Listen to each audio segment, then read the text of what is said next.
see, something's going to happen. What? What's going to happen? Something wonderful. What? I understand how you feel. You see, it's all very clear to me now. Welcome to the Occult Rejects. This episode, I got my boy Jin, the motherfucking ninja, co-hosting with me tonight. And we're also going to have Headless Giant eventually at some point to join us. He's running a little bit late, but, we had to get the show going. Anyway, tonight, a very exciting topic and a very exciting guest. I finally got Juan on after I fucking blew him off 2 years ago. He still decided to come back on my show, so I appreciate that. Thank you very much. And tonight, we're going to be talking about the Homunculus, which I think is like such a deep, deep topic. Anywhere from mythology to lore to science. You can talk about this thing in so many different ways. And hopefully we will do that tonight to a certain degree.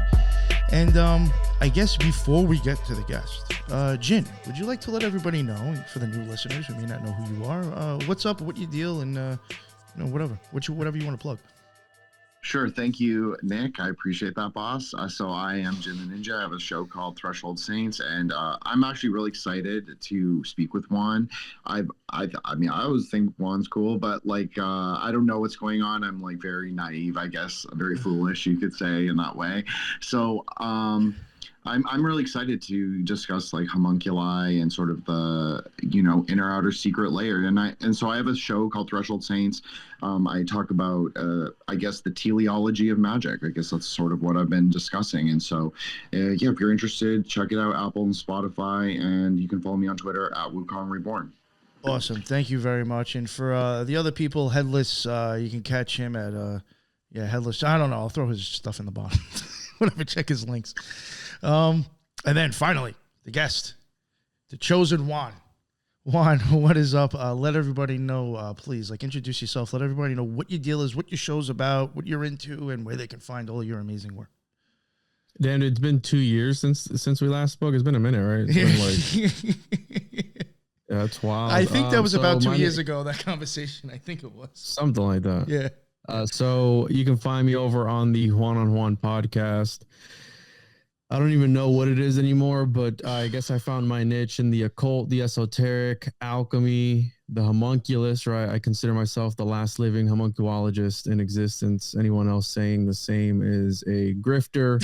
And so on my show, pretty much I cover anything and everything that I find interesting. That's the secret, but mostly anything in the occult, the esoteric, and again, alchemy, because these are quite literally interdimensional topics that you can talk about for hours and hours and hours on end. But yeah, I'm excited to get into it with you guys, man.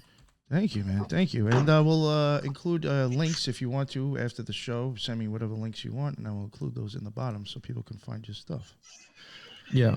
And I'll plug it real quick, www.tjojp.com, and you go on there, all my links and everything are on there. Awesome. Thank you very much, sir. And now, Headless, since you've made it, plug yourself real quick. I went to plug you and I just said just check his links, but let everybody know where they can find you, please. You can find me on X. I'll do spaces about the future is ancient, and I've also got other stuff in the works. So check me out on X. I'm also on Instagram, and I'll see you around there. So thank you. Awesome. Thank you very much, sir. Going forward, I just want to reiterate, and this is probably part of the reason why I even think this is an important topic too, and that's if we get to it. I do always say over and over again, I do think it's very important for people to look into the eyeballs and the brain and symbolism there for deeply occulted secrets. This is a topic that could possibly, we might possibly go into the brain. So, again, this is another reason why I wanted to cover this, and just to reiterate and remind people, look into the eye, look into the brain, and the physical and visuals that you will feel during death is deep secrets of the occult as well. So don't forget I told you so already. All right. So, Juan, what made you even get into the homunculus, if you don't mind me asking? So, funny enough, I was actually reading some Manly P. Hall. I was reading his, I believe it was The All-Seeing Eye journal, which I modeled my Occultus Mundi journal after, inspiration from there. And I stumbled across a Johann von Kufstein this story. It was a story, right? And I'm like, why is this in here? It wasn't like a curious and curiouser or something like that section.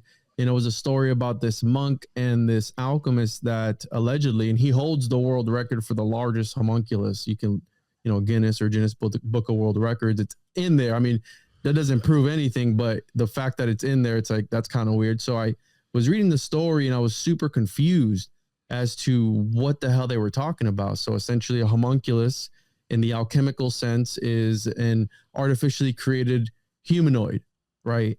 And then it turns out that which was coined in the 16th century by Philippus Aurelius Theophrastus von Bastus von Hohenheim, Paracelsus. And so it turns out when I opened up that rabbit hole that there are different iterations of the same thing. I've come across them in Egyptian mythology and Mexican mythology and all these different mythologies around the world. And then it gets even weirder because pre-16th century, there's grimoires on how to make these things and then what to use them for.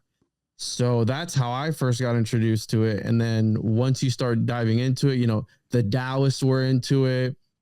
Crowley was into it. Everybody was into it. It's like, is it fake and gay or is there an actual thing? Because my whole thing is I'm a skeptic first, right? Like I'm a skeptic. So I come at it from a skeptical point of view. And the research I'm doing is either to debunk it or to confirm it. And up until this point, all the hours I put into the topic, I don't know if it's real or not. But then you see other connections, such as in the medical field, there is an actual homunculus, which we all have. And then the origins of how they came across that, like how they created that model and everything else. So that's how I got introduced to it. And I've always been into alchemy, trying to understand alchemy, which we know is shrouded in a lot of secrets because it was a secret society and they were initiated. So unless you're an initiate of the mysteries that are being presented, you're not ever going to know. Because I've always said this to the initiate, what you're reading takes on a whole different meaning versus to who's not initiated. I just want to mention real quick, I think an initiate is also somebody who could have just experienced a magical experience on their own. Because like I've said before, this is just my experience. Self-initiation, after I've crossed the abyss, it's just, I can see a certain language being used from different orders. Like you can see what they're getting at with some stuff. Just put it that way. I could see certain things differently that I didn't see before. Yeah, and full disclosure, again, I'm not an occultist. I refer to myself as an armchair occultist. So I look into these things. But I can't help but I have dabbled, like I was telling you guys, like in mimetic magic, sigil magic. I've done that. And I've done what Jim was talking about at the beginning where, for shits and giggles, I'll take like a font and make it 33 or like 218 or 365, whatever. Like I'll put it in the work to see what it does. And then I do that all the time in my video editing. 17, 33. I do that all the time. I've had the weirdest synchronicities and just weird experiences from that alone, but I've never taken the deep dive into like actually doing some ceremony or self-initiation that these guys, were into. Have you, something that I just want to say this quick too, just from, I don't know what alchemists you might have come across. I mean, they're all kind of the same, but there was, some that I have come across, they were very big into the idea that alchemy was, even though you're talking about metals and stuff, they're much more on the idea of spiritual alchemy and, your soul and stuff. Sometimes like that even makes me think that when they're talking about the homunculus, I do question if it's not an actual physical thing and if it's just part of the body that they're talking about is changing due to a magical experience. Which is, why sometimes I tend to lend like, is it possible they were talking about the brain then? I mean, that you can go back to the 1600s and Robert Flood's drawing more descriptive eyeballs and brains than than more of an eyeball than you can see now. So obviously these motherfuckers knew something about that shit then. I do wonder when alchemists that are big into spiritual alchemy talk about the homunculus, I just do question if it's more of a physiological, part of your body. So, I mean, and that's an interesting part because I've come across where in the history of the alchemists, right, that or of the homunculus that goes back 2600 BCE, the Taoists, right, they were they had this thing called the golden little man, like what I've dubbed the golden alchemical child. embryo. Yeah, like a golden child. So what they would do is they were like, hey, if I can take my seed and I can, blow my load into this chick and make a child, what happens if I keep it inside of me and I meditate for 100 days? So they talked about this, and they're like, they would reverse the light in on itself, this like sort of chi energy, and they would meditate for 100 days. And after 100 days, out of their solar plex or their crown chakra or something, this golden little man would emerge.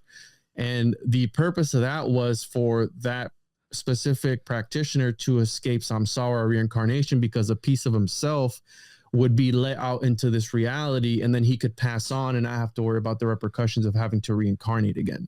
So you have this idea of the homunculus taking on like was it spiritual? Was it an actual entity? Then you think about like leprechauns, and it's like a leprechaun is kind of like a little man that does what he like hoards gold and guards gold. So it's like, is that a form of a homunculus? It's like, it's different ideas that kind of reflect the original idea. But I'm with you on that, dude. I think there's a spiritual aspect of it. I'm trying to think of the alchemist that he was doing. He was doing experiments and his shit. He actually worked with Crowley. I forget his name. Damn it. I'll find it here. I have to find his name. Anyways, I'll find his name. And he tried to create the magnum opus, right? The Philosopher's Stone. And he ended up inhaling these super toxic fumes and literally cooking his lungs from the inside out. And then he was like, you know what?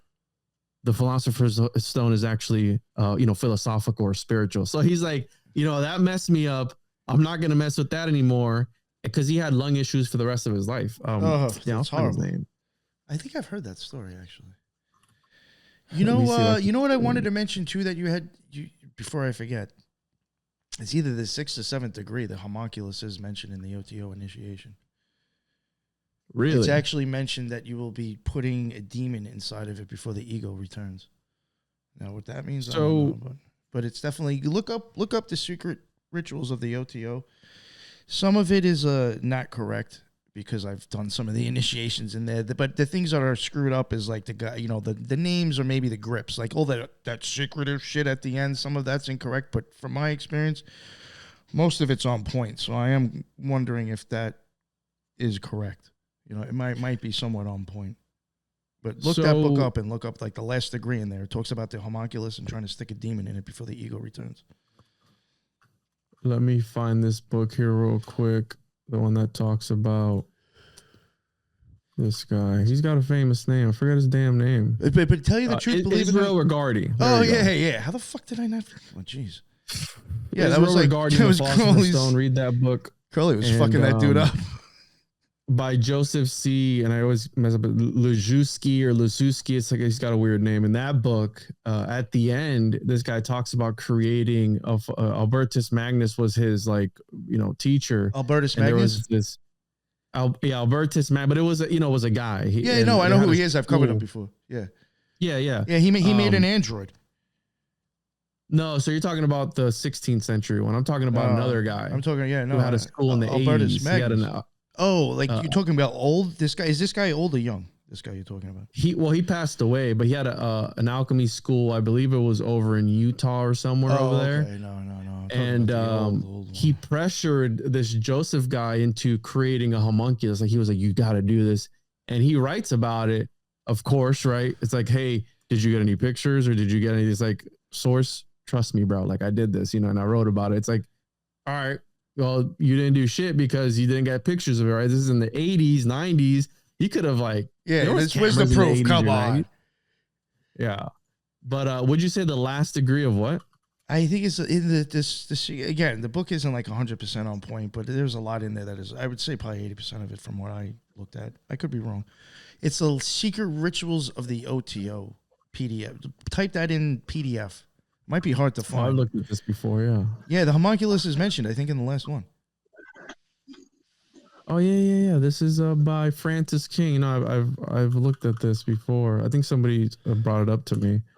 So the homunculus, and they talk about part 3, the secret instructions of the 7th, 8th, and 9th degrees of the homunculus, the secret instruction of the 9th degree.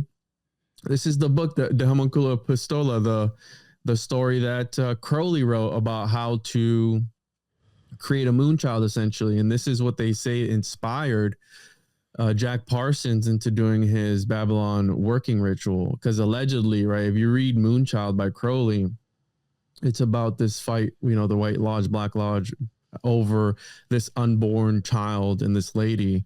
And they imprison her and they kind of fight over her. But I believe, right, because Jin talked about using, I think he mentioned about like truth and stories. I think that all of these occultists wrote fictional works that were occulting or reflecting actual events that happened in real life. So I think that Moonchild is a story of something that actually went down with Crowley and his gang of, you know, whoever he was hanging out with and all these guys. They were doing necromancy. They were doing a whole bunch of stuff, including trying to bring in, right, another aspect of the homunculus, which I've heard it called a few things. I've heard it called the vessel for your consciousness. I've heard it called the vessel for demonic entities. And there's some scholars that talk about it being an artificial demon of sorts, that you're actually creating a demon and birthing it into this reality. So, I mean, the jury is still up, dude. I still haven't figured it out, but there are people referencing it, and then you have it in the actual medical context, in the psychological there aspect. has to be something there, then, right? You think? Well, see, this is a thing that I do believe that, like, again, we were even talking about before how you do think there is stuff with the eyes and the brain that is, you know, legit with occult symbolism. If the body is actually a part of that, then why, you know, maybe it is the brain, or, you know what I'm saying? Maybe we are going back to that again. Who knows? So I recently did an episode or a presentation that I haven't recorded the episode yet. I was breaking down the manga Homunculus and the movie that Netflix put out, Homunculus. And essentially it's about this guy who does self-trepanation, or he gets trepanation done on himself. And when you look at trepanation, however you want to say it, apparently there's like a cult following for it. And what it is, it's you drill a hole in your skull. And because think about it, Nick, like people who practice the occult, or at least the people who are interested in the occult, it's a lot of like being in an altered state of consciousness. The way I've come to understand magic, it's you're altering your perception to accept change in reality, whatever that is, right? Mm-hmm. So we know the Watcher effect is a real thing, right? Change. So physically watching something changes it. So when you see people talking about an actual procedure, now I'm not advocating for people to do this, but if you do, hit me up because I want to talk to you. There's people who go, okay, well, if I do this trepanation on myself, and the idea is that you will bring more blood flow to your brain, therefore activating an altered state of consciousness, that's something tangible that people could do in their home if they wanted to. They will sell you a self-trepanation kit, and you can do it yourself, and there are hundreds of people who have done this and who have talked about it, doing it to themselves. And they talk about, you know, the drill going in and the gurgling sound that they hear from the extra space that the blood is filling up in the brain. Because when you're a child, your skull isn't united all the way. So this is why they say that children have a more higher state of consciousness, right? Because their skull isn't fully sealed. So that goes away at the age of whatever, you know, 2, 3, whatever. I don't remember. Yeah, rather kids, young, right? Unfortunately. Whatever. So they're like, what if we bring that back? And some people talk about it, allegedly giving them ESP. You know, they can see demons, they can see angels, whatever. I haven't done it, right? So I can't vouch for it, and I don't think I'm going to do it. But it's something physical that they can do and get the results right then and there. Versus, hey, we're going to invoke Cthulhu or whoever you want to invoke, and let's all close our eyes and let's clench our asses together and hope for the best, right? Like clench your gooch and you hold it, and then Cthulhu might show up, maybe not, like I don't know, right? So I think people are always looking for like that next thing, and I think that's where psychedelics come into play, and I think that's why it played such a large role in the Hellenistic era and all these other places where they were, right, the Eleusinian mysteries. I call them the hallucinating mysteries, right? Because they were hallucinating their tits off on cannabis, on whatever substance that they were using. And they were, on that note, on that note, there were also several different types of like homunculus-like characters in Greek mythology. So you've got this guy Erichthonius, which is supposed to be the first king of Athens. He was spawned when Hephaestus was chasing around Athena, and he couldn't hold in his seed, and it ended up squirting on her leg and then hitting the ground. And then this guy with a big snake tail pops out, and he becomes like the most popular guy because what a weird creation he is. And he becomes like the first king of Athens. And then also Athena herself, she was the result of Zeus swallowing his pregnant wife. And then Hephaestus again used a hammer to break open his head when he had such a huge headache, and then out popped Athena. So there you've got trepanation, and you've got the homunculus. Dudes have been getting pregnant since the beginning of time. You know what I'm saying? You see, So sometimes when I hear these stories, though, I'm like, are these like we're not even between this and a golden kid coming out of your forehead? I mean, are we actually supposed to be taking these stories literal? are we? Yeah, I mean, they're almost like so fantastical. It's just like, really? I don't know. And that's the thing about mythology. It could be like all like code or, you know, like whatever. You know. So if you let's take it from a more practical perspective, right? I've heard that I think it was Fulcanelli or one of those people that talked about essentially, this is a theory, all of Greek mythology was just a reference to the magnum opus, like how to achieve the magnum opus. It's all encoded, right? But if we look at it from a something that interests me as well, right? The secrets of the mind, the art of memory. If the homunculus or these stories were more mnemonic devices and served a purpose as to, because I don't know if you've ever built a mind palace, but the more ridiculous the thing is, the easier it is to remember. So these stories that we hear about Athena popping out of the head of Zeus or whoever it was, right? That's a very, visceral visual that you're not going to forget. Like, oh, where'd she pop? And then you assign different meanings to that, and boom, you're able to then recall.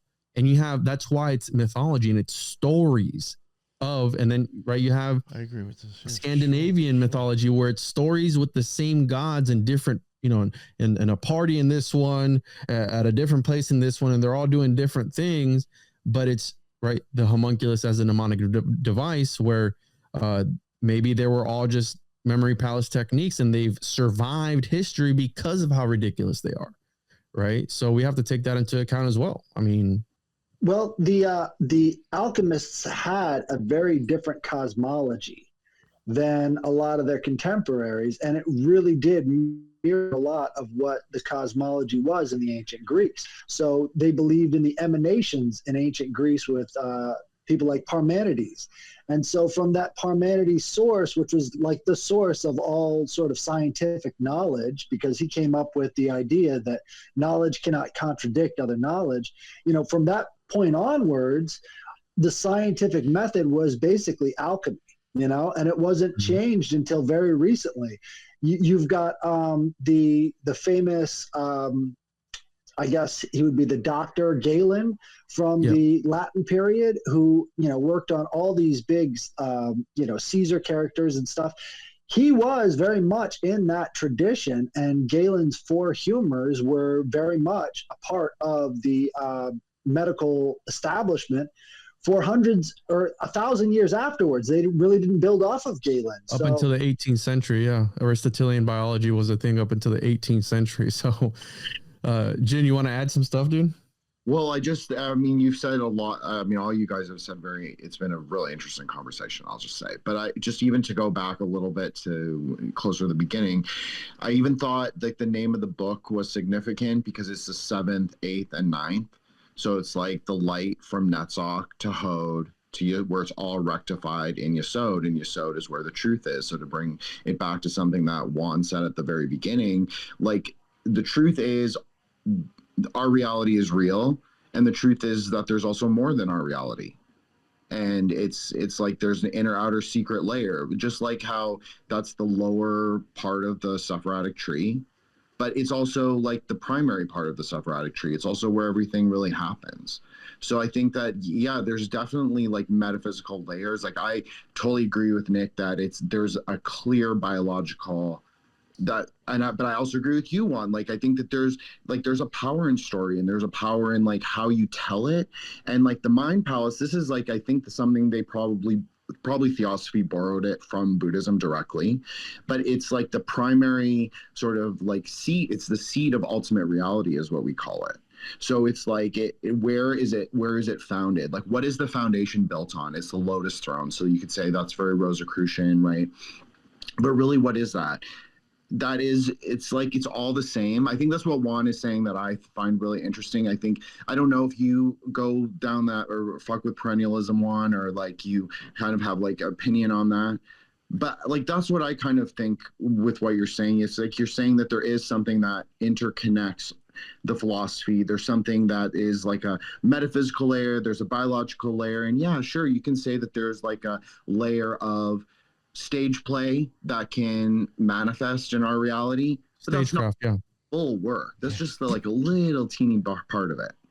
And I think that's what a lot of these people in history that people like to argue about their legitimacy, like William Shakespeare. I think that, right, he was a magician in a sense where, right, if you want to believe the story of him and John Dee and Edward Kelly traveling around, and that's how he learned the secrets. And if you look at The Tempest and all these different stories that kind of reflect and mirror, like, you know, was The Tempest co-written by John Dee? And then you break down all the numerology and all the things in there. It's like, I think that there is a very powerful something in movies and cinema. I call them cinemagicians, and that's why they make these movies. And not only that, but if you think about the hero's journey, I mean, that in itself is a very powerful thing. And that is the foundation for pretty much any movie. Like, there's a problem, then that one dude has to solve the problem and save the chick. You know, Spider-Man, any superhero is literally, right, the Ubermensch or whatever you want to call him, right? And I think that resonates. These stories resonate not only throughout history and reverberate throughout history, but they also resonate with people. And I think that's why they're so powerful. So you take that template and then you start sprinkling in some Illuminati stuff or whatever from like the lizard people, and you got a recipe for whatever happens, which we don't know. Like, the new Wicked movie came out on 11/22. I was like, that's kind of weird, you know, 33 JFK assassination, like all these, like, what were they doing that on purpose? Maybe, like, I don't know. Right. Like, so yeah, I think that reality is malleable to a certain extent. And I think that the homunculus is like alchemy. I think alchemy, right, it's about manipulating matter to get a change in a higher form. And that's why Manly P. Hall talked about how when you're doing the great work, you're working simultaneously on, I think, like 7 different dimensions.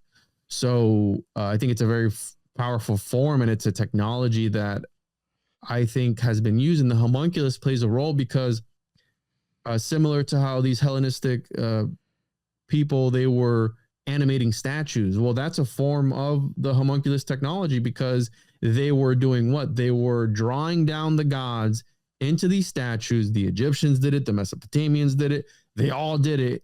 The teraphim and all that stuff.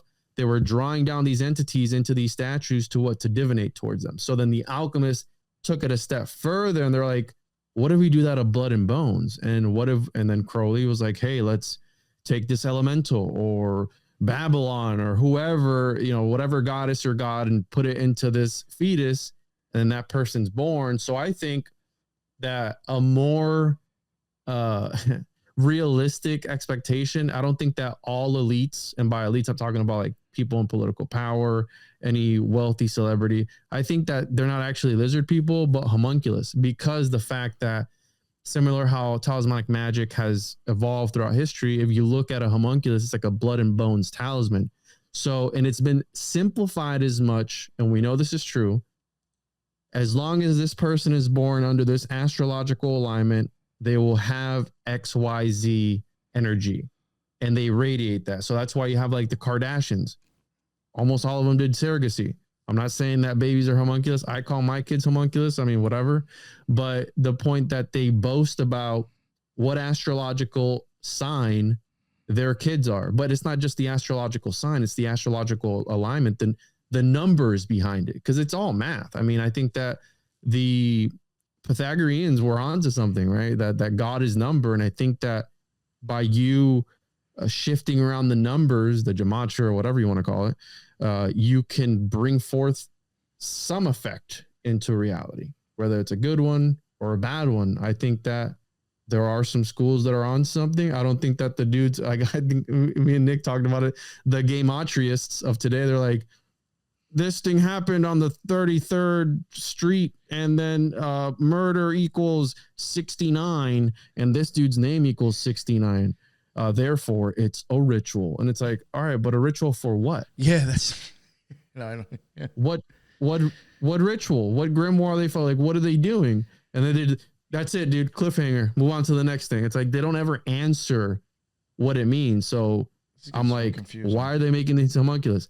How are they making them? Like, what is it? What does it mean? Like, who do you know? I'm gonna take them. Like, who do you work for? And just shake them up and see what answers I get. But and the problem with this, dude, and this is a real story. I know of dude who is legitimately trying to create a homunculus, and that's the issue, because right, if you read these books and you take, can I ask you the method?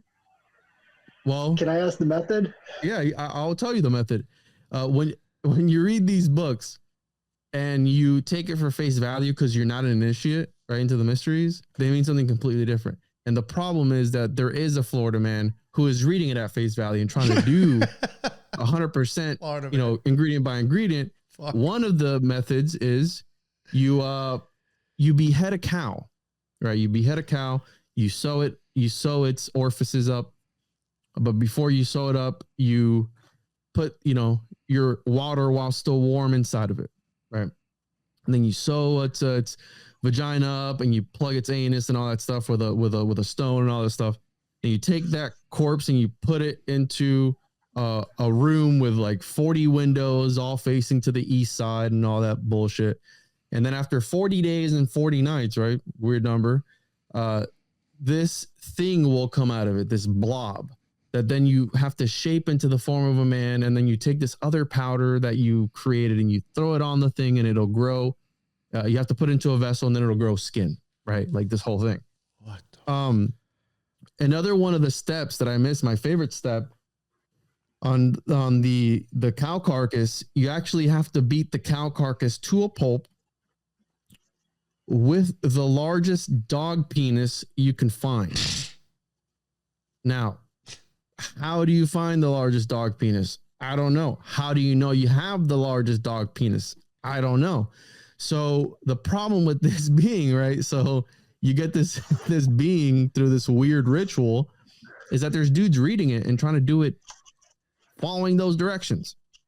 And it's like, it could have, right? Dog dick could have meant fucking anything, like, I don't know. What they're describing is the Begonia ritual as described by Virgil in his Gorgics. Now that ritual had to do with beating this cow to death. Thank you, Cars. Anyways, you beat this cow to death in a small shed, and you got to do it with like your 12 best friends, because you wouldn't want somebody in there that doesn't know how to beat a cow. Gangbang now. And then it comes out with bees. The bees actually emerge from the bones. And so then you've got the idea of the beehive symbolism, and you've got all this other stuff that relates to all these pan-European ideas, right? So the Begonia ritual was really fundamental all across the Mediterranean. And now they're trying to say, well, that's how you make the homunculus. Well, in some ways, if you think about the beehives, right, and the idea of this order out of chaos, you've got the idea of the homunculus in there, and now you've got this spontaneous generation aspect. So I wouldn't be surprised if they were using the Begonia as a way of getting the spontaneous generation of this homunculus. Also, the Taurus symbolism, right? This bull, the bull of heaven, sort of gives birth to all things that exist. This is like the primary source of all elementalism. So in that format, it would kind of make sense from that perspective. But again, I don't know where the dog dick comes in. Yeah, it's the whole primordial. the Zoroastrians, they had a primordial cow, I believe it was, or I think it might have been a bull actually. But it makes you think of like, oh, is this why cows are worshipped in certain religions? And again, where'd the dog dick come from? They say it's a mistranslation, that it's actually a stick, but some translations are like, hey, it's a dog penis. Like you got to beat it with that, the Doberman dick, or I don't, bull mastiff dick maybe. I don't know the size of dog dicks. I haven't compared, but it's bizarre, and that's what interests me too. It's like, that's so crazy. Like, why would you even write about this to begin with? Well, I just want to add that dog meat is considered to be one of the 5 transgressive meats in Tantra. So there is like a visualization where you might do such a thing, but it's only an internal visualization. So, I've read that certain cultures will eat dog in order to purify themselves for like a funerary rite or something. So before they handle the corpse, they will consume dog meat, right? You got dog, God, backwards, like all that. So it's like, is God a dog? Like, I don't, so man's best friend. Well, Shiva does, although Shiva is not the god of death, but his form as Rudra Bhairava. So when he's in his nighttime form, usually as a little boy, he does ride a black dog. So there is this immediate association where he leads you through the carnal ground. Like he leads you through the conceptual or the metaphysical one. So like a psychopomp in a way, but it's not quite the same, but it's like someone who shows you things through the time of silence. It's like you follow his lead. So it's quite metaphysically profound, really. Yeah, you had Cornelius Agrippa, who allegedly had relations with his dog. You had Mephistopheles that presented himself as a black shaggy dog. You have Joe Biden with his, I think he's got a black shaggy dog, and then Trump hates dogs. So I don't know. Is Trump part of like the White Lodge or something? Like what's going on there? He's a Templar. Shout out to JJ. He's a Templar. I believe it. I mean, I think that these people are part of these bloodlines. In a lot of ways, that the dogs sort of represent, like the black dog especially represents the underworld. You've got Hades and Cerberus. You've also got what's her name? The 3-headed goddess of the Greek pantheon. She sort of sits on the outside. She's surrounded by 2 dogs as well. And the idea is that this dog being related to the underworld has some sort of a power of bringing back souls. And what's interesting, though, is humans are one of the few mammals that doesn't have a baculum. And a baculum is a penis bone, right? So most other mammals have this baculum, which is like a bone associated with the penis itself. And so having this sort of baculum, you can kind of understand where the idea of the magic wand comes from. It's like you've got all these phallic symbols that are related to, well, there you go. There's a penis. That's a penis. Yeah. That's an optic nerve, you've actually. got the idea. That's an optic nerve. There you go. It's in your eyeball. Wait, what? Yep. That's your optic It's nerve. It all looks your like a eye. flaccid dick hanging in the back of your eye. Wait, hold on. Is that a penis or an eyeball? That's the optic nerve in the back of your eyeball. Whoa, dude. It looks like a sack and a shaft. That's crazy, Exactly. Bro. And it hangs. O-N. It's even like, it looks like your fucking light switch. Dude, that's bizarre, man. Like that. And what happens when you want to turn it on? It's got to go up. Yeah. So it makes me think, I don't know if you guys are into like Box Saga and all that stuff. You ever looked into Box Saga before?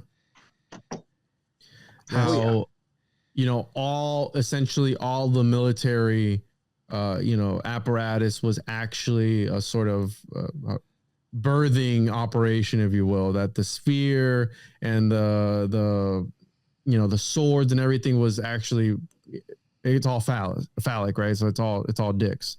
So that makes me think of that, man, like the whole wand and the staff and Gandalf being gay. I don't know, man. Like it's a lot. That's so crazy, dude. Well, this is a raccoon baculum right there. What the hell is that? That's the penis bone of a raccoon. So It's like a question mark. Animal, well, it'd be a whale probably. I hope that Animal hook's on with the largest baculum. Animal.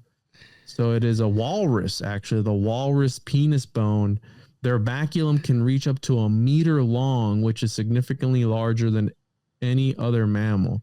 1 meter, though, that's 3 feet. Could you beat a cow to a pulp with it, maybe? You absolutely could. You could. Oh, dude, this thing is massive, bro.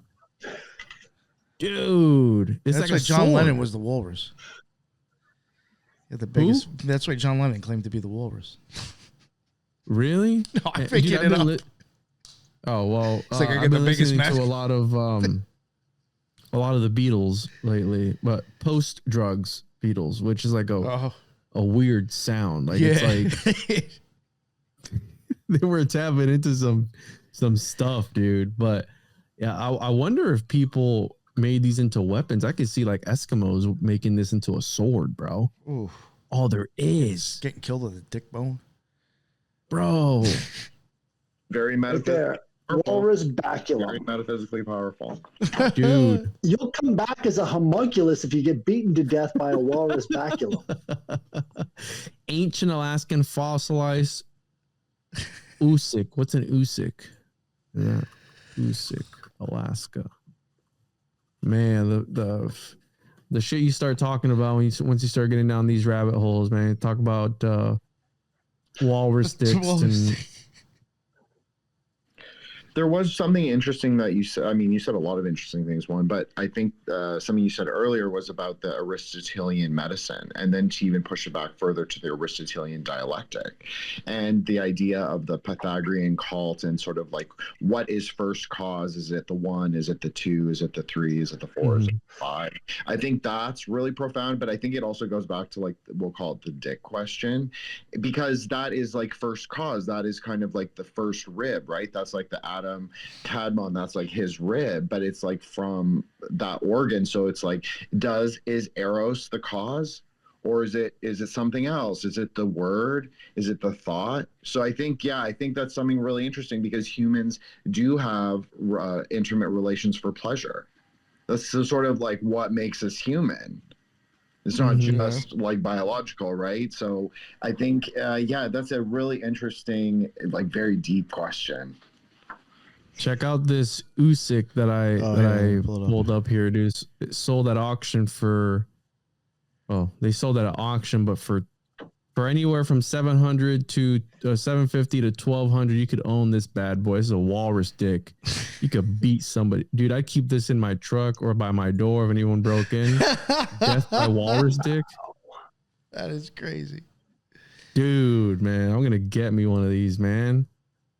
Yeah. Wow. Let's do it. So again, very weird visuals, if you will. And that's what kind of drew me in, because I'm like, how Nick is saying, is there something deeper to this? Is there not? And I still haven't figured it out. And then, fast forward to the 20th century, I believe it was, there was doctors who wanted to map out what parts of the brain controlled which parts of the body. And that's where the cortex homunculus came into play, the cortical man. And essentially what they were doing is they were opening up people's heads. And as they were still, awake, they'd be probing and sending electrical shocks to different parts of their brain. And they were able to, and then an artist later on was able to kind of sort of make this representation. The interesting part about the representation, and the interesting part about where the doctor, again, I have a whole presentation on it, I can't recall his name, got the idea, and I haven't been able to confirm this, but allegedly he got the idea because of a speculative thing that he believed, that what he called the this other world where these entities all resided in, essentially. Now, again, I haven't been able to confirm that, but that's what the internet said, where he came up with this idea of like, hey, what if there's another dimension or other reality where these things inhabit, we just can't tap into it. But then the other interesting part of it is that although they have a representation of what the cortex man does, and it's a neuro map, this illustration of and everyone's homunculus is different, by the way. So, some people might use their left hand more, so their homunculus might have a bigger left hand versus their right hand or whatever. The interesting part about this is that if the brain was to see your body in this sort of way, it wouldn't be perfect. So it wouldn't be like a head and hands and, a penis and a foot. It'd be like a blob. It'd be like a monstrosity, essentially. It'd be like this, weird, Cthulhu-esque Lovecraftian entity that it's like, oh, this is how your brain perceives your body. It's not perfect how they show us here, but the homunculus is an actual medical term. Also in psychology, the Cartesian theater, going back to if you want to talk about like vision and how, they believe that we shot laser beams out of our eyeballs at one point or not, and it wasn't, that we were receiving light, that we were actually illuminating what we were looking at. They talked about how what's in our heads observing our reality. And they're like, okay, well, maybe there's a smaller version of us in our head watching our life go by on a screen, but then who's inside that little guy's head? And it's like, it's homunculus all the way down. So, it's a fallacy, but point being that they were trying to come up with like, what's observing our reality right now? Is there a little man, is there a little Nick inside Nick's head watching this podcast right now? And then another one inside of that one, and it just ad infinitum all the way down, instead of it being turtles all the way down, it's homunculus all the way down. But what I find interesting a little bit about this image right here is where it's centrally located across the brain, kind of like a yoke. And the idea is like we're yoked into physical form. And this whole thing is sort of showing exactly how we're brought into form through these different sensations and through our visualization of the outside world, kind of like the brain in the jar idea. If we're just a brain in a jar absorbing all of these things, this is the yoke that sort of keeps it in form. Yeah, cogito ergo sum. I mean, that was the whole thing of Cartesian philosophy, right? The body-mind dualism, where he's like, hey, I can't argue with you. He believed we were being influenced by a demon, right? Or we were a brain in a vat jar somewhere being influenced by a mad scientist, right? Very Gnostic, but the whole idea of like, hey, the only thing I can prove is that I'm a thinking thing. And if you really sit down and try to wrap, pun intended, your brain around the concept of what a brain is, it's like a supercomputer. You know that they're actually making computers and whole networks now from brain cells that they're working to death. Have you guys heard about those before? Yeah. They make these petri dish brains, and then they hook them up to computers, and then they basically have to keep stimulating it over and over again so it doesn't get flaccid and stop working right. So basically, they're just doping these things up with drugs and trying to keep it computing whatever the inputs that they're putting into it. I think that's us now too, like with social media and even the whole, and it's funny, right? The Matrix, everyone always talks about the Matrix, but the Matrix, where the directors couldn't break free from the Matrix. But anyways, the fact that the machines were mining, right, turning people into, right? Neo is like a homunculus. He was artificially grown for one purpose, which was to power the network that the machines had, essentially become a battery for them. So, and I've always made fun of the directors, how they couldn't escape it. They gave in. Maybe it was a humiliation ritual, perhaps. I don't know. Well, on the artificial generation tip, I just wanted to ask, because you seem to know a lot about the ancient forms of homunculi, but it's always associated with the thigh, right? It's always the thigh. So you've got Pythagoras, who turned his thigh into gold. You have Zagreus, who became Dionysus after his heart was inserted into Zeus's thigh, and then he burst out as Dionysus. You've got Erichthonius being burst out of Athena's thigh. Basically, that's where he landed off of. Do you have any more information as to the thigh and this generation principle that comes from the leg? I don't, but it makes me think of a friend of mine who Mario Garza from Symbolic Studies. I don't know if you've had him on, Nick. Yeah. He has a connection with this. I think it was a tool that the Egyptians used, and it kind of resembled the thigh of I could be getting this wrong again. the thigh of a bull, I believe it was, right? So I never made that connection that there is a lot of thigh stuff, but I mean, what's in our thigh? I mean, the femoral artery is a very important artery, and if we want to get, mix some anatomy in there and look at it from a practical perspective, maybe there's something to that, because it leads directly to your heart. When they do a catheterization or anything, they're going in through your femoral artery, which is essentially on your groin area, right? Your thigh, and going up and doing stuff to your heart, putting stents in or whatever it is. So maybe it's got something to do with that, right? I mean, the lifeblood, if you will, that keeps you alive, pulsating constantly, and maybe there's something to be said about that. If you puncture your femoral artery, your chances of surviving are very slim. Yeah. I mean, there's like Saving Private Ryan. There's a scene, I think, where he got shot in the leg and it like squirts blood up or whatever it was. And Tom Hanks is in that too, isn't he? Yeah. Man, Yeah. They can say about what they want about Tom Hanks, but he's a hell of an actor. Like all the movies he's done are phenomenal. Like, I'll give him that. He probably did sell his soul, but he got a good deal, is all I'm going to say, if he did or not.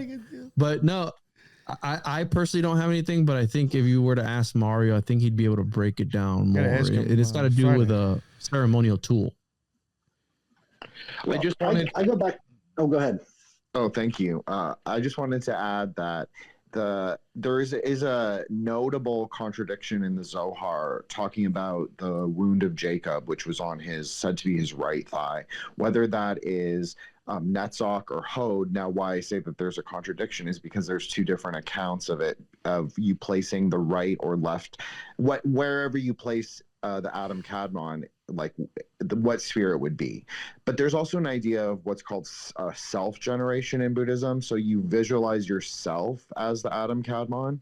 So this is something I've noticed, like some people who have not maybe made it to that stage yet, they don't really understand what that means. But there's like a iconographic inversion, because you're looking at yourself rather than you're looking at an object in front of you, right? So yeah, I think there's something really interesting with what Juan was saying with that. But I wanted to also go back to something Juan said about like the Cartesian dualism. Buddhism answers this really well. It's like the world is non-dual and it is emptiness. We don't have a fixed self, so there's no like endless little man like in our brains. It just is what it is. It's just kind of like, it's like reality is reality, and what we can perceive of it is what we can perceive. It's just empty. Yeah. Yeah. And if you put yourself in an altered state, you could perceive it differently. Right. So again, and then I looked up the thigh symbolism, and it says here in the Bible, this is AI, by the way, so take it for whatever you will. The thigh is associated with life and was used as a sacrificial potion. The thigh may also represent the perpetuity of Christ's power and dominion. In the Bible, legs can also symbolize muscular strength and pride.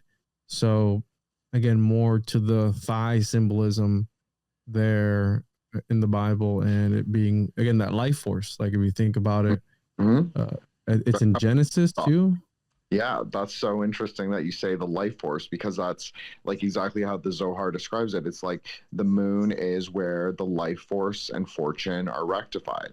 So what is that? Fortune. A Netzach, it comes all together, and then it goes out again. It goes out again as rays of light. So I think it comes back to that fortune angle, because for the Greeks, they believed things that were moving were alive. So like when the wind would blow into the sails, that thing would then breathe the breath of life, and then it would start to move.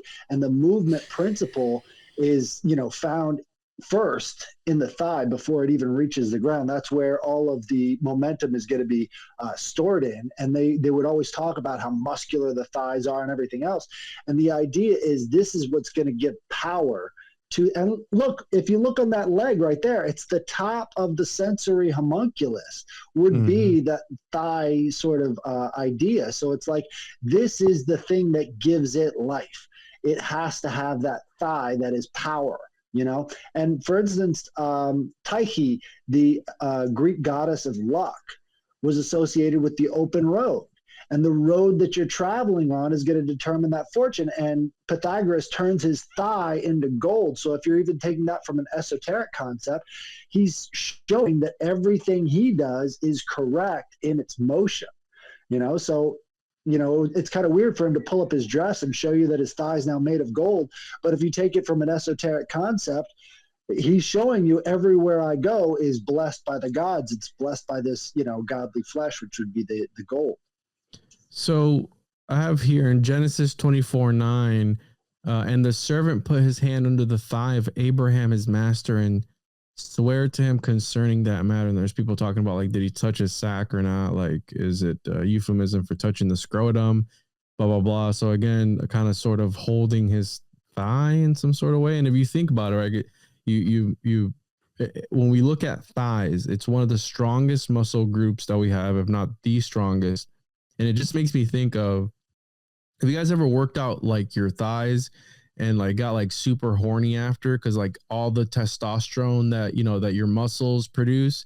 And I'm starting to think of perhaps because they say that the lungs, they're so big that they're able to, right, when you do Wim Hof and stuff like that, produce some sort of an amount of DMT, if you will. I'm wondering if the thighs, it being the largest muscle group or one of the largest muscle groups in your body, if you're also able, right, runner's high, like runner's high is a thing, and you run with what? Your legs and your thighs and stuff like that. So I'm just, again, the Eleusinian mysteries, and this is why I made a connection with, I don't know if you guys have ever seen the show Survivor, where they're doing like physical stuff, they're doing like puzzles, but one of the main things that they do is a lot of balancing stuff. So it makes me think of like the Hangman card, where he's kind of suspended in some sort of way, and a lot of the challenges that they do in that show are about balance and, right, the finding your balance and equilibrium and stuff like that, which can be sort of esoteric. And the fact that Survivor is one of the longest running shows in all of television history, they're 100% probably lizard people in some sort of way. And they're kind of throwing in there, like they had one of the immunity pendants that they had was an Ouroboros one time. It was like straight up just an Ouroboros, dude, that they had to win and compete for in order to gain immunity to not be voted off the show. So it's like, are you talking about immortality in some sort of way, reincarnation? A lot of the stuff that they do and they show in that show is super occult, and it's one of the most popular shows in all of history. I thought it was really, sorry, Nick, go ahead. No, I'm Sorry. done. Oh, I just want to say, Juan, that's really interesting, because even I think passively you raise the idea of the thigh bone, because you mentioned the Hangman's card. Well, that goes on the path between Hod and Gevura. So that is on one thigh. You could say it's your right or left thigh, again, depending on how you frame the tree. But then there's also, you brought up the idea of equilibrium and balance, which is like a very Buddhist idea of like the dakinis are always dancing on both feet. It's always emphasized like both feet are dancing, although you might only see one raised in an icon. But really the idea is both feet. It's always animated. It's like the thought that animates the image. So I thought that was really profound and really cool that you brought that up. I'm interested to see, and I don't know if you guys have an answer to this, but has there ever been like an overlay of the tarot, similar to how they do the tree and they connect it with all the tarot cards? Has there ever been one for like the anatomy? Oh, I don't. There are some like later, I guess you'd call them Rosicrucian, kind of like medical systems, where if you are really good at the cards, and I'm not, and I've said this many times on Nick's show that I'm not like any kind of like exception with the cards. I'm not that good at them. But I am good at the tree. So if you understand the tree or you understand the planetary symbols really well, you could map it. Like you could do it. It's just like you would have to be really good with the cards. Yeah, I can give you a reading. The cards are saying that you're gay, so I don't know what that means. that'd be my reading. It's like, oh, this is not good. Oh, what's going on? Might be a little gay, like, because I found I think. Go ahead. I found an anatomy tarot, so they've got a whole tarot devoted to it. But I was going to say that the red blood cell production coming from the bone marrow in the thighs is some of the most important blood cell production in the body. And if you're talking about producing a new human being, that'd be the place to do it, because you've got a lot of that red blood cell production right there. And when you think about, like, again, Manly P. Hall, right? Take it for whatever you will. The Occult Anatomy of Man, if you've ever read that, and how he breaks down again the occult symbolism, Santa Claus and the connection in the brain and all that stuff. It's like, were all these stories, or are all these stories based on anatomy, right? On how to achieve a very, I mean, look at yoga, and if you do like body mandalas and stuff like that. I know here in Florida in the, I think 80s, once upon a time, they did a ritual where the Kerr law workings, and it was, I think I want to say that they were OTO or somebody. Essentially, anyways, they did this working ritual. It was Typhonian OTO. They were trying. So what this guy was trying to do was, he was trying to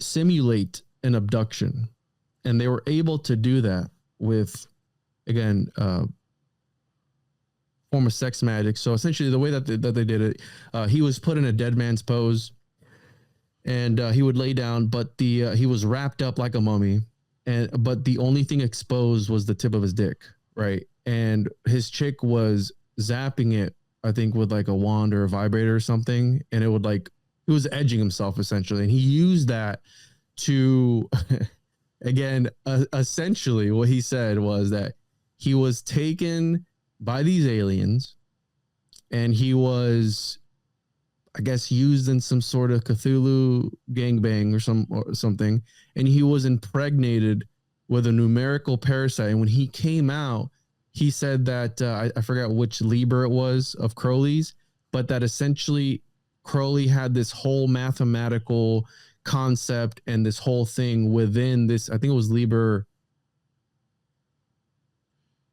Al. Is that one of them? Liber Al? Liber Al one is of a the book of his, yes. Yeah, one of the Libers that held a Vegas. code that essentially was able to decipher reality. Like that's what he says. And they've written like books about it. You can check it up, the Kerr law workings, and they talk about it. I don't know the math behind it, but this dude was able to could be the code that they give in the book of the part, law that you're talking about. Yeah, something like that. Yeah, in the book of the law. But the interesting part was that they did it in Miami. And I did this research when the whole Miami mall monster thing came out, right? And the interesting part about Miami, not only is it that it's there have been entire schools that have become demonically possessed, right? There have been news articles of the amount of demonic possessions going up. Once upon a time, I think it was in the 70s or 80s. There was I did an episode on the School of the Devil, where it was this academy where they were doing hypnosis on people, and some girl got demonically possessed or whatever, and she was, doing the whole exorcist thing. Her head was spinning around. She was talking in a voice that wasn't hers, and there's like this whole documentary on it. But point being that Miami, they did it in Miami because Miami is considered a power zone by the Typhonian OTO. Again, a power zone, meaning that it is the veil thinner. There's something about Miami. If you really look at it, Miami is one of the points on the Bermuda Triangle, right? So is that like kind of sort of connected to like the woo-woo behind the Bermuda Triangle, if it was fake and gay or not? But it's the tip of America's baculum. Yeah, it's exactly. It's the phallus of America, dude. It's the dick of America, Florida. Fuck. So this is an interesting one. This is the Empress card, and you can see that thigh bone is right there, right central to all the rest of that body. So I think they're onto something. The Empress being the thigh bone. Yeah, dude. I mean, again, I'm with Nick that a lot of this stuff could be anatomical or whatever. It's referring to the greater mysteries, which is you. Like you're the, I'm not saying like, oh, you're a god, but part of the homunculus and one of the utilities of it was for some, it was to acquire godlike powers, and for others, it was to become a god. So I call it the utility knife of the occult, where they're creating these homunculus and you can chill with your homunculus. You can let it run around and chill with you, and you could talk to it. It'll divinate to you. It'll tell you the future. It'll bring in the moon, like all this crazy shit. Or you can dissect it and then do really cool shit with its body parts, like take its a spleen wrapped in the skin of its forehead, and then you can see demons. Whoa. Or you can use whatever, it's thigh bone, probably. I'm sure there's a recipe for that, and do whatever, right? You could use its blood and then anoint it on your feet, and you can walk on water, right? Like, oh shit, this is crazy, right? Like, there's so many things you can do.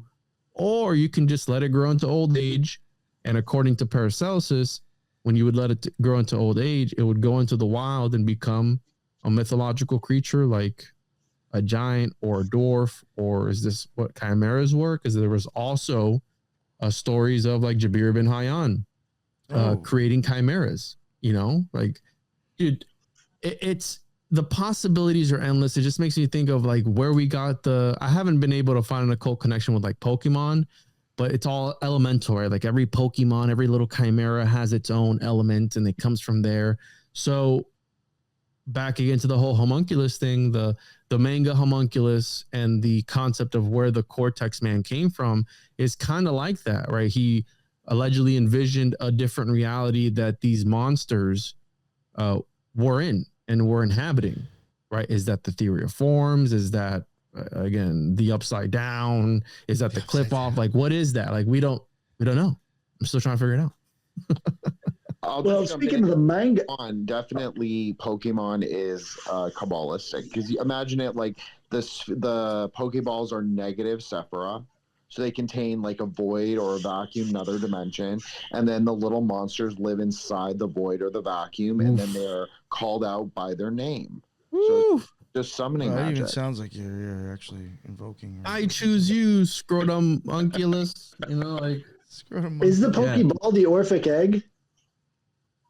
It could be. It's also very goetic in nature, right? Like the 72 cards, the 72 demons of Solomon. Like, what was that what he was trying to get into? Is there 72 of anything in the body? 72. This is where we need Lisa. Yeah, I know. No, I was actually regretting telling her to not come on and study instead. Fuck. So I can't find anything right here, but 72 anatomy, physiology, blah blah blah. Anyways, I'm sure that there's 72 of something of the brain, because I think it was Crowley, the one that talked about the Goetia being in your brain, didn't he? Yeah, he does say that. He does think that, in my opinion, it probably is, a large portion of it is in your brain. So I think it could even be if you activate certain parts of your brain that maybe you don't normally, you could end up with certain side effects. Yeah, 100%. So it makes you think of people who, right, I've talked about this as well. I don't know if you guys have ever seen this movie. It's called Caddo Lake. It's on HBO. It came out in October. And that movie, I did a whole episode on my show. That movie answered a lot of questions for me, essentially, of like why some people might have neurological effects to them, or like diseases and disorders, and how sometimes, like my dad, for example, has MS, and they can't tell you how you get MS or what it is or like how you get it or nothing. There's no cure for it. There's no nothing, right? You just, when they give them the diagnosis, they're like, yeah, we're 80% sure. The medication is $30,000 a month. You need it every month for the rest of your life. So, it's a treatment too. It's not a medication. So you can't go to Walgreens or something. So again, maybe there's a money grab there, but point being that they don't know why he has that or how he got it, whatever. And when they gave him the diagnosis, they were 80% sure that it was that. So that movie answered all the questions for me as to like, hey, are people with schizophrenia or that their brains are wired differently because they're seeing things that aren't there, right? They're seeing into alternate realities and other dimensions. Could it be that maybe they're in the wrong timeline, perhaps? Like they got, somewhere they got switched up. And if you watch that movie, you're going to be confused. Like, watch it. Have you seen it, Headless Giant? Have you seen it? Yeah, I saw it. With the different timelines that these people are shifting through, and you don't know where the father is in relationship to his daughter, and you don't even know she's the daughter until later on. Yeah, it's very interesting when it comes to that sort of things, because it's like, how do we expect time travelers to actually know what's happening to them?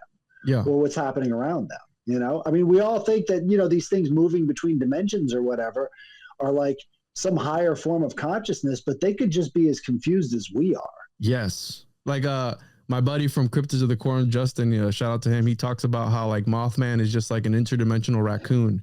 He's like scared that he's in this dimension. He bled into this dimension by accident. He's just trying to get out. Right. And people are like, oh, there's Mothman, you know, this harbinger of you know, he's and it's just like some cryptid that teleported into this dimension, this reality, and doesn't even know what's going on. It's as confused as you are.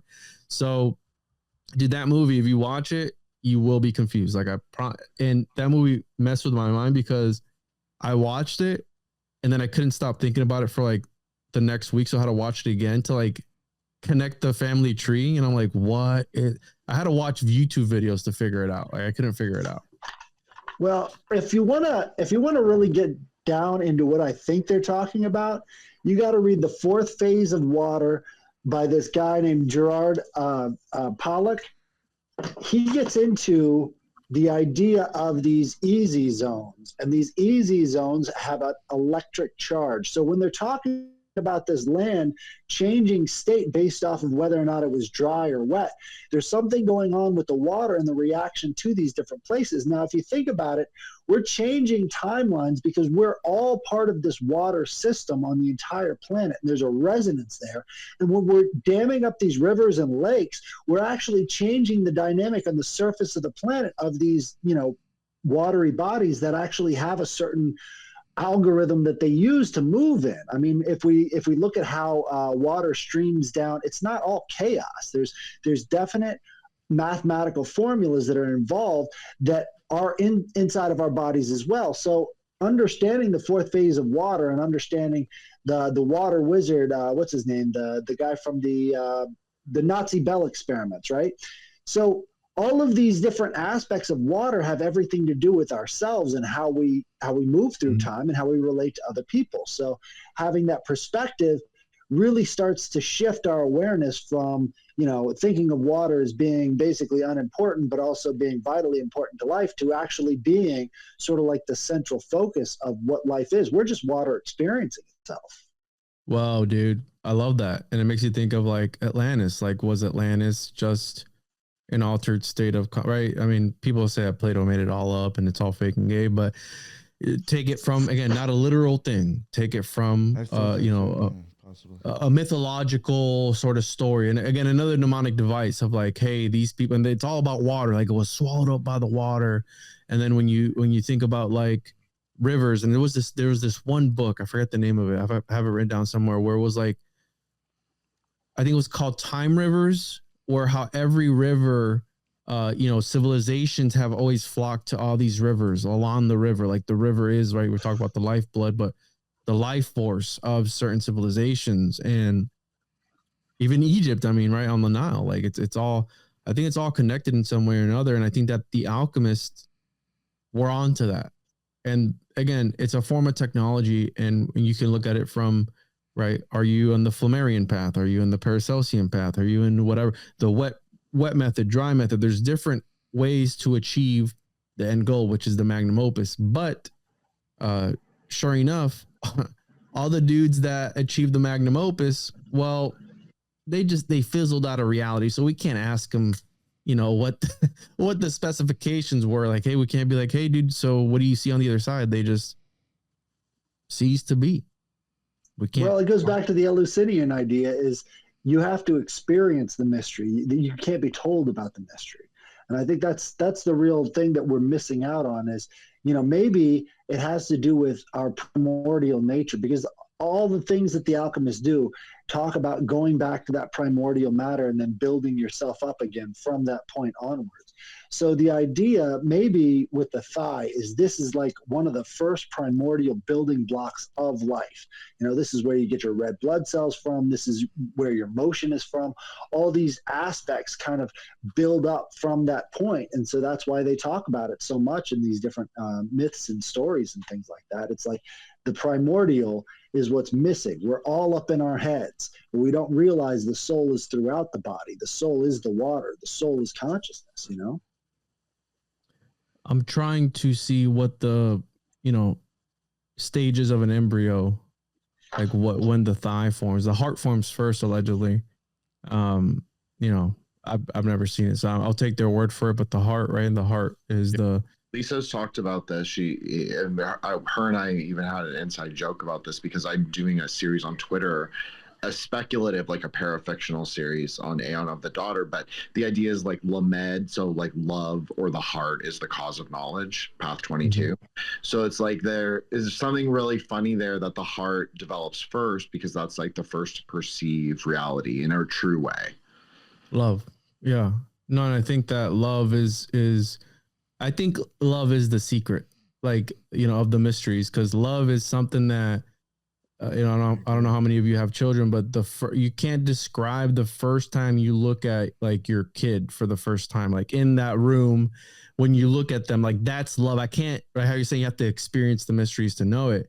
Like you can't, is that what an alchemist felt like when he created this homo? He's like, damn, you're so fucking beautiful, dude. I love you. Like that's like the secret, like, oh, and then then they figured it out. Like I don't know, but I think that it's about love. Didn't Crowley say something right? But love under will. Isn't that how does this thing go? Yeah, love is the law, love and the will. Well, I've even experienced crossing the abyss. That is the only. I said it's like 1,000 times stronger than the actual feeling of love here. It's like everything melts off of you: hate, fear, pain, anger, shame. The only thing you feel is like this intense radiation of love coming out of you. Fucking insane. Wow. It's addictive. Yeah. No, I can see that. And you mentioned Headless Giant, you mentioned about, going back through time to this primordial state. I don't know how much of Kenneth Grant you've read, but I forget. I think it's The Circles of Time. The Mobs. One of those books. He talks about at the crossing of the abyss. And he talks about that a lot of these guys, they he says this is the result. This is what causes the magical lycanthrope, right? This madness that these people experience. That the magicians that fail this crossing of the abyss, because what they do is they hurl themselves through the abyss, and they're reverting back to this primordial state, right? The antediluvian or something like that. He calls it like that. The state before space and time, essentially. But sometimes they hurl too far back. They go past that state and they turn into this what he calls this larval entity, and then you're tossed into the abyss and you lose your mind. He says, and there's like a little footnote. This is answers the magical lycanthrope of like the 16th century or something like that. Like some like weird footnote. Like, what did you mean? Like, there's you could write a whole book on just that one footnote of like Kenneth Grant. And I've always wondered about it. It's like these guys doing this ritual, they're trying to revert their consciousness back to this anti-human, Cthulhu-esque, I don't know, like something. They're doing something, and a lot of them miss the mark, and they just the dog of the underworld again, right? You gotta think about Anubis, and you gotta think about this idea that these dogmen are found in graveyards. That's one of the common places where they're spotted. And so I think what it is they're going too deep into the underworld, again, the abyss idea, and that sort of like too deeply into the unknown gets you back into a state that's way more primordial than what humans generally feel and exist as. I think you stare you stare straight into insanity. If you're going to fuck with magic, you're going to have to come face to face with insanity. I think that's why I don't do it, dude. Like I have it's not that I'm scared. It's like, it's not fear, but it kind of is, but it's like more of a respect. You know what it is? I know it works. You lose so much form, and just like, it's almost like, it's going to sound crazy. It's almost like you turn into an archetype. And I think the less form is so fucking hard to even comprehend or understand. It just seems like total chaos because there's no structure. The happiest people in the world are NPCs. All form, no thought, no nothing. It can be a little weird. That's something to keep in mind. There's no labels. Think about that. Once you start removing labels, what the fuck are you? No, 100%, dude. And that's why, like, a part of me wishes I never got into like this train of thought of like the occult and the esoteric, because like it'll drive you insane. Like it'll quite literally drive you insane. Like just, and I think that knowledge, I think that information is a parasite. Language is a parasite, right? And how what's his face talks about being an extraterrestrial entity. The guy who wrote damn it, man. The Naked Lunch. The Naked Lunch. William S. Burroughs, Chaos There you Magician. go. He talked about language being a sort of informational entity. And I think that, all right, when you start reading like Philip K. Dick, and he starts talking about like the Dead Sea Scrolls and the Nag Hammadi, and it's like the Gnostics who were also alchemists, like they were infected with a knowledge that didn't, like, it drove them to want to figure out the mysteries and the secrets of reality. And it's like, once you come into contact with this information about the homunculus or about whatever the hell else, you will never stop searching. And like that's the information uses you like a parasite, because once it's done with you, it jumps on to the next person, right? And it just keeps going. Sorry, Juan. I apologize. What was that? I just wanted to say I apologize. I didn't mean to interrupt you. No, you're good. Go ahead. Okay. What you're saying is really interesting because Philip K. Dick, I don't know if you're familiar with the story. I'm sure you are. It's the idea of the pink ray. He would like vision like the light to heal his child, right? Zebra. No. And there's something very profound about pink, is that it is love, but it's also like it's the decoherence of time.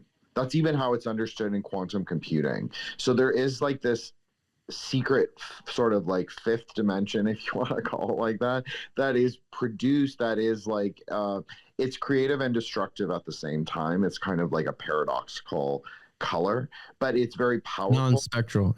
Yeah, exactly. It just has a strong alchemical power, especially for our world. So I think what you're saying is really interesting, because absolutely everyone is sort of an alchemist.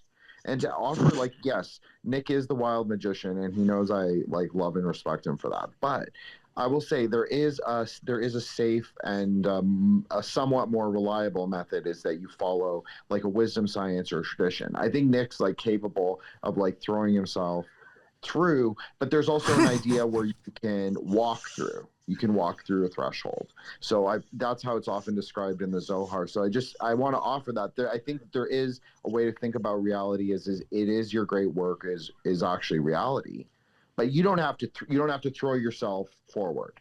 It's not any rush. You can just like, normally walk there. I actually think the more you probably understand theories and archetypes and associations, the more you understand that, I think the better your downloads will be when after magic, because you'll have stuff to associate it with and understand and see in symbolism. So, the purple, the lights in my background, they're it's a reason why it's pink or purple. It's a hue 333. Oh, nice. The purple is a non-spectral color, and it's interesting because your mind makes it up when it sees it, so it doesn't actually exist in this reality. And I once upon a time I was in. What was that? It was like a visual hemisync or something. You know how like when your brain hemisync sound, it kind of makes the sound that isn't there. Yeah, it fills in the gaps. Yeah, no, absolutely. So once upon a time I was in Chicago, and I went to the Smithsonian, and they had, I think it was the Smithsonian, they had an exhibit on the terracotta soldiers. And the interesting part about the indigo blue, indigo purple that they use is that even after I think it's like 3,000 years or something like that, we still haven't figured out how they painted those soldiers in the color that they did. We haven't been able to replicate that hue of that color. And it was created by alchemists of the time. And I've speculated that the reason that the terracotta soldiers all have different facial morphologies, like they're all unique. I think that they were able, because if you cool, right, speaking of the abyss, I don't know like what temperature it is there, but I think it'd be like really cold, right? The absence of everything or whatever. If you cool this Hans purple to a certain degree, it escapes one dimension. So it goes from 3D to 2D. So it escapes a dimension. So it's literally an interdimensional color. And I've speculated that these different terracotta soldiers, the reason why we're talking about animating statues and all that shit is that they found a way to encapsulate and insert their consciousness in this color and then put it into these soldiers in some way or another, because there was the practice of back then, I know the Egyptians did it. Once the emperor would pass on, or the pharaoh or whatever, your servants passed on too. So it's like they figured out, like, wait, let's just, what if we all mix our semen and blood and then just paint these things, and like that's us with you in your, you know, astral kingdom, you know, for the rest of eternity. So I think that there's something there with the colors, and it's super, super interesting. But yeah, 100% it goes back to throw in my 2 cents. When you get a really bad concussion, they know because you start to get the pink oozing out of your ears, right? Whoa. You're talking about filling in the gaps, and you're talking about decoupling from time and space. When you're in a concussed state, you don't know where you're at, what time things are happening. That's because the pink is leaking out of your ears, you know? Whoa. So there's that idea of that pink within you as well, figuring out that sort of place where you are and what you're doing.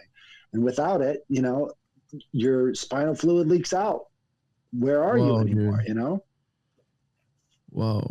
Yeah, I know that. That's it's another connection. I think it's all anatomy, how Nick says. I mean, I'm with you on that, dude. I'm open to all that.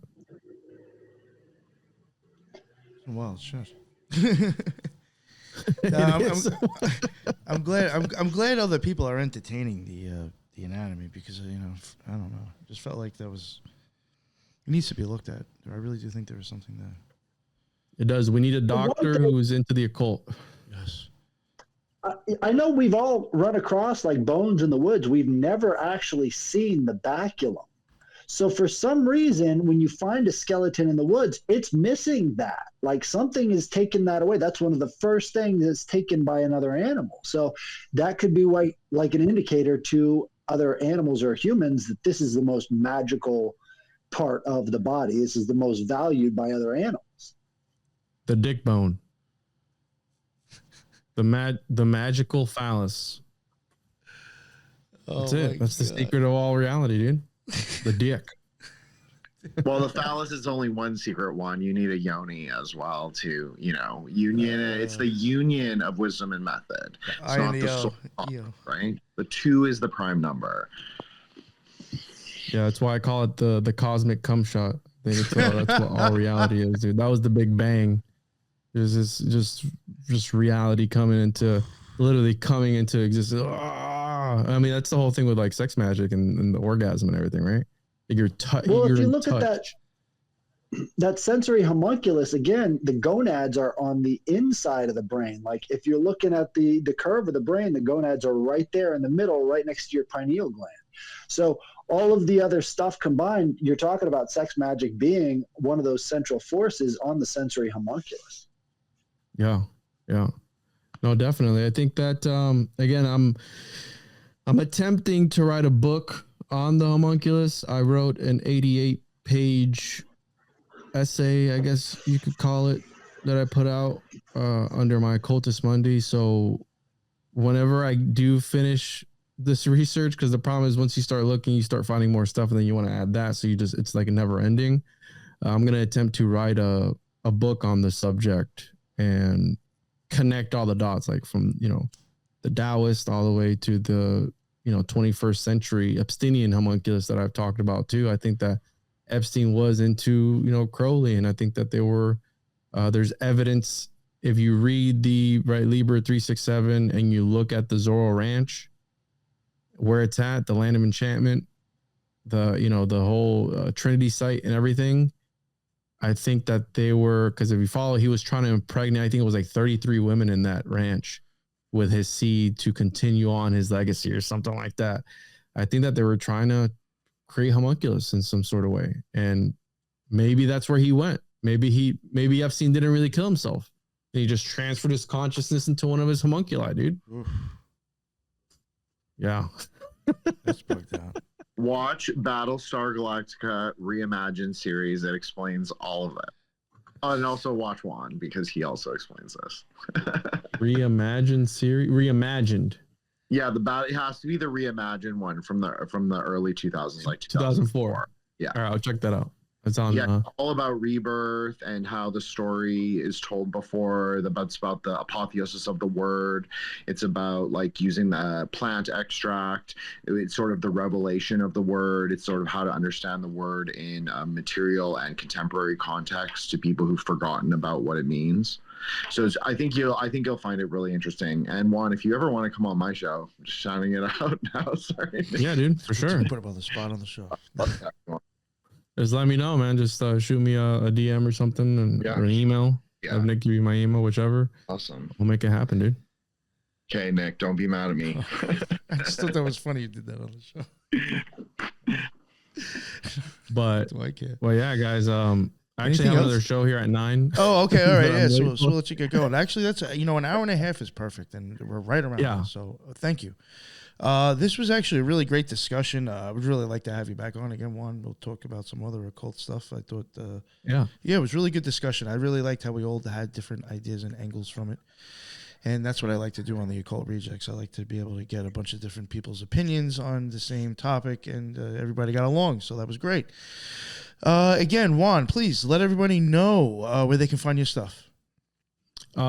Anywhere, Juan, www.tjojp.com. All my links are on there. I'm on YouTube. I'm on Twitter or X, whatever. I'm on Rumble. But the main place you can get the show where it originated, RSS feed, right? Go to the RSS feed, subscribe. I drop new episodes every Monday at 6 a.m. I also started streaming games. If you're into that type of stuff, over on twitch.tv/101podcast. I've been playing some games there, and it's a fun time always. I try to like talk about the occult stuff in the games, but it's just mostly me sucking at them. So if you're into that, every Tuesday night I'm live over there. But yeah, dude, this is great, man. I really enjoyed our conversation. I love the roundtable style, right? Because everyone pitches in. Yeah, and I had a lot of fun, man. Yeah, hell yeah, yeah. Thank you again. It was a really, it was better than I expected, man. For real. Yeah, thank you. Everybody else's links still be in the bottom. I'm not going to waste the time. My man's got to go. Check out Headless Giant and Jin the Ninja. And again, thanks again, Juan, for coming on. Great chat. And that is the end of another Occult Rejects. And until the next one, everybody be well. Later.